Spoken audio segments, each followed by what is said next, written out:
السلام عليكم ورحمة الله وبركاته.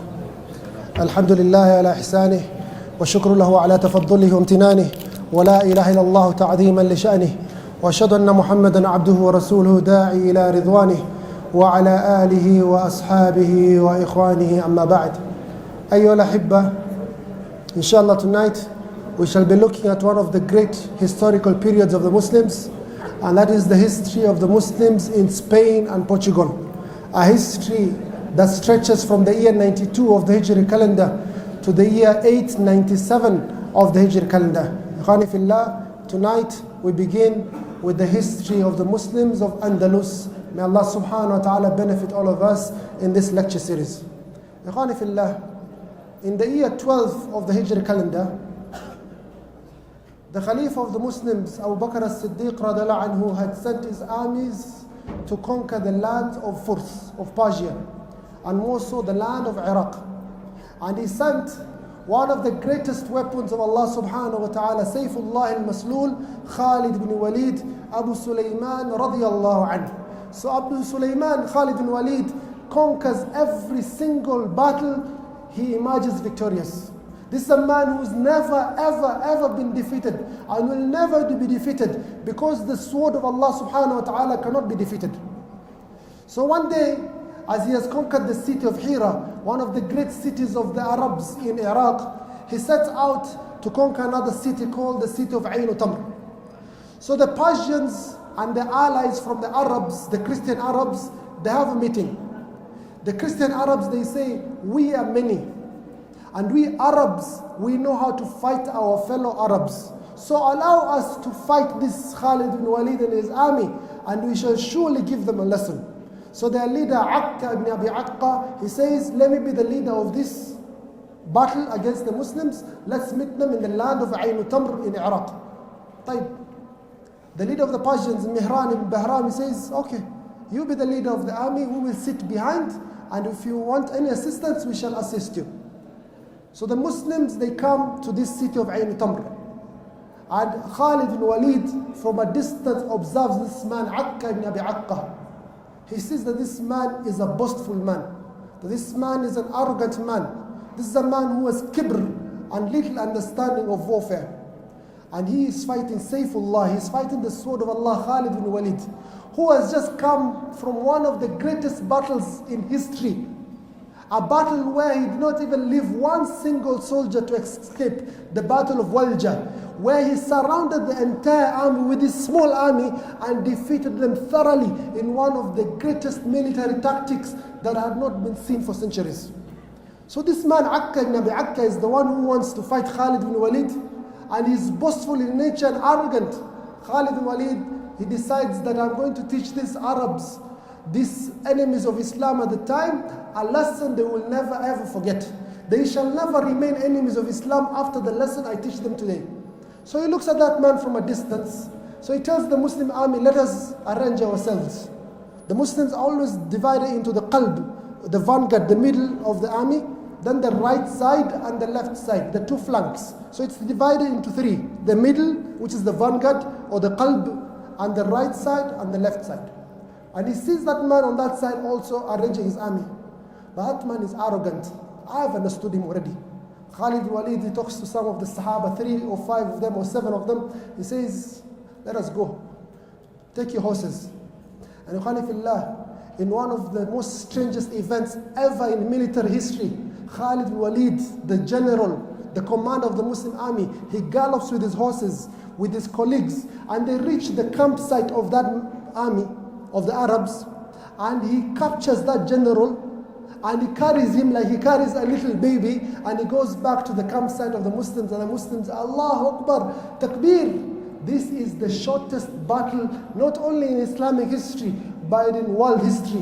A battle that only lasted for a few minutes. The army of Khalid bin Walid coming and galloping, and these Arabs are confused. What's happening here? We are over 10,000, and these people are just 5 or 7. What's happening? And before they realize it, Khalid bin Walid has captured their general, their commander, and carried him like a little baby back. He's fighting, he's throwing his hand, he's flaying, nothing. And he goes back to the campsite of the Muslims. Of course, this broke their morale. And all of them, they ran away and they went back to the city of Ain Tamr. So Khalid ibn Walid set out to follow these enemies of Islam.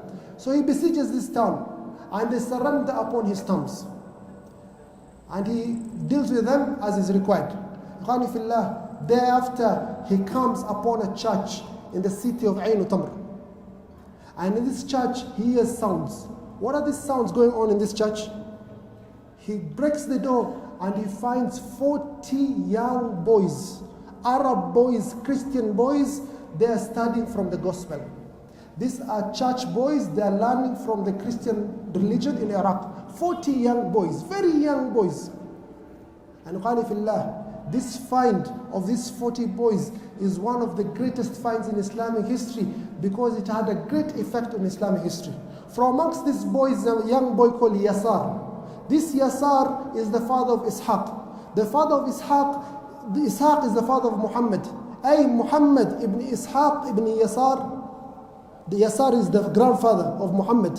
This Muhammad, ikhwani fillah, has the most important book of the biography of the Prophet Muhammad sallallahu alayhi wasallam, the Seerah. Whenever Seerah is mentioned, the biography, it always goes back to this man, Muhammad ibn Ishaq ibn Yasar, who was found in this church in Ain Tamr. A second person, ikhwani fillah, is a person called Sirin. Sirin is the father of Muhammad ibn Sirin, one of the greatest scholars of Islamic history, and more so when it comes to the issue of interpreting dreams. Every time you have a dream and you go online and you want to search, what does this dream mean? You'll see Muhammad ibn Sirin, the Imam from Basra, has said this and this about the dreams. Also found in this church. And a third person, ikhwani fillah, that is the topic of our lecture tonight, is a man called Nusayr. Nusayr was also found in this church. So Nusayr is taken back to the lands of the Muslims. All of them are taken back to the lands of the Muslims to be brought up in an Islamic environment. If they want to accept Islam, it's up to them. If they don't want to accept Islam, it's up to them. But all of them accepted Islam. So this, what's the name again? I've forgotten. Nusayr. Nusayr, he goes back to the land of Syria.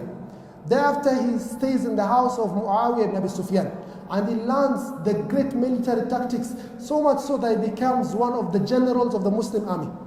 Then he passes away. His son Musa ibn Nusayr becomes also an army person, a general, so much so that he is kept in the house of Umar ibn Abdul Aziz, the father, Abdul Aziz ibn Marwan, and he learns from him in Egypt, and they conquer many lands in North Africa. This man Musa ibn Nusayr, ikhwani fillah, becomes the overall leader of North Africa, and more so the land of Tunisia that is known as Ifriqiya, Al-Ifriqiya. Musa ibn Nusayr became the overall governor of this area of the world. Musa ibn Nusayr, rahimahullah, is also counted as one of the tabi'een because he studied under the scholars from the Sahaba. He says to himself, this land, we as Muslims in North Africa, from the year 23 of the Hijri calendar, we conquered North Africa.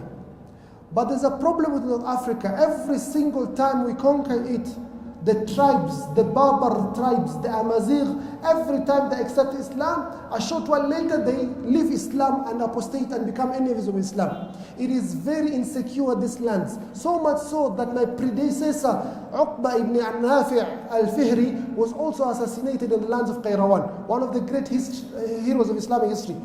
Many Muslims were assassinated and killed in this land. Why is this land not stable for us as Muslims? So Musa ibn Nusayr says, the first mistake we made as Muslims is we conquered these lands too quick. We were so quick in our victories and moving on ahead that we did not establish order and stability in these lands. This is the first mistake. Uqba ibn Nafi' rahimahullah used to conquer the entire of North Africa in few months. 3-4 months he's conquered the entire lands of Libya, Algeria, Morocco, Mauritania, all these lands. No, we cannot do like this. We have to take short time. Number two, these tribes, these Berber tribes, I've noticed something about them. Musa ibn Nusayr says, they are not well versed with the religion of Islam. They do not understand the deen of Allah Azza wa Jal. Yes, they're entering in Islam in folds, but we're not teaching them. We're not giving them education about salah, ibadah, about tahara, about aqidah, tawheed, about la ilaha. We're not teaching them anything. We're just expanding the lands of the Muslims. No, cannot be. So he decides, number one, I'm going to start conquering lands slower. We've lost all these lands. that were conquered by Uqba ibn Nafi', will start conquering slowly. So he starts conquering slowly. He took 7 years, ikhwani fillah, to conquer the entire of North Africa. Number 2, he said to himself that I have to teach these new Muslims Islam. So he calls the Muslims from the lands of Syria, the lands of Iraq, to come teach these new Muslims the true Islam and to increase the ibadah, and for these people to change from being enemies of Islam to become the junud of Islam, to become the soldiers of Allah subhanahu wa ta'ala in these lands. So he does this. After he has established order and he feels happy that this land is now stable for Islam, I can spread Islam even further. Allah subhanahu wa ta'ala says in the Quran, يا أيها الذين آمنوا قاتلوا الذين يلونكم من الكفار وليجدوا فيكم غلظة. That you are supposed to spread Islam to the next land and the next land and the next land. Now they have conquered the entire of North Africa. الذين يلونهم من الكفار, the land that is closest to them from the kuffar is the land of Andalus, the land of Spain and Portugal. How do we make sure that this light, this nur, this da'wah al-Islamiyya, this da'wah of Tawheed reaches the land of Spain and Portugal? This is what Musa ibn Nusayr, the governor of North Africa at the time, he thinks about.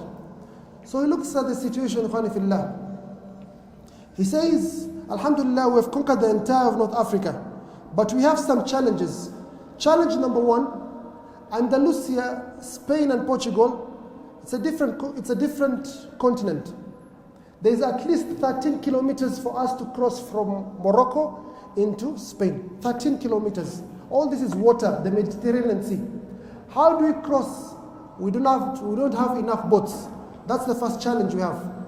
Challenge number 2, we need port cities where these boats can come from.